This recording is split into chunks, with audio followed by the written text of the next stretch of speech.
thought the graveyard was safe until they saw their names carved into the stones. They were friends for years, but they were never the same. Daniel was the thinker, the kind of guy who believed fear was just chemistry in the brain.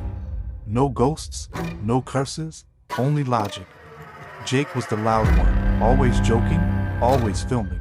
If something was scary, he laughed at it first so no one would see him hesitate. And then there was Ethan. Ethan hated the dark, always had.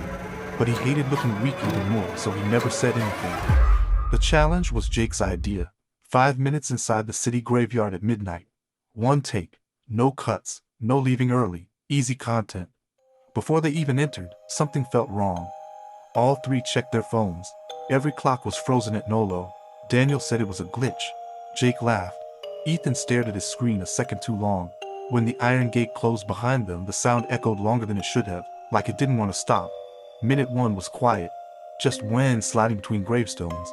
Flashlights drifting over names and dates. Jake smirked. Worst graveyard ever. Minute 2 felt heavier. The air changed. Not colder, closer. Ethan slowed down. Do you feel that?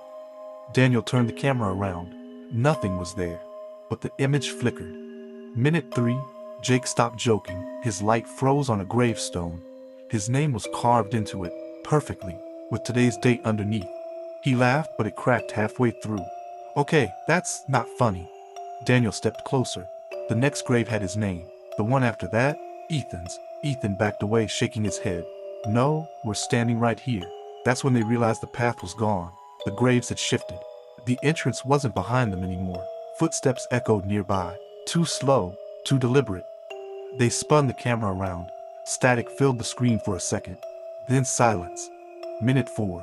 Daniel's phone rang. Unknown number. He answered. His own voice whispered, older and exhausted, "You shouldn't have come." Daniel dropped the phone, because the same voice repeated the sentence right behind him. Jake didn't scream. Didn't joke either.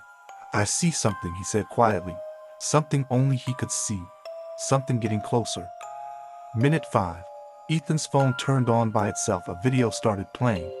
It showed the three of them, standing beside their graves, eyes open, not moving. Text appeared on the screen. Challenge completed successfully. The clocks began to move again. The next morning, a cemetery guard reported 3 broken cameras found near freshly disturbed graves. No names were carved into the stones. Only 3 fresh graves. Still damp. Still open. One camera lay between them. Broken but recording. The footage ended on a single frame. A gravestone being carved, slowly, with a 4th name. Then a whisper, barely audible, "We were wrong." The screen went black.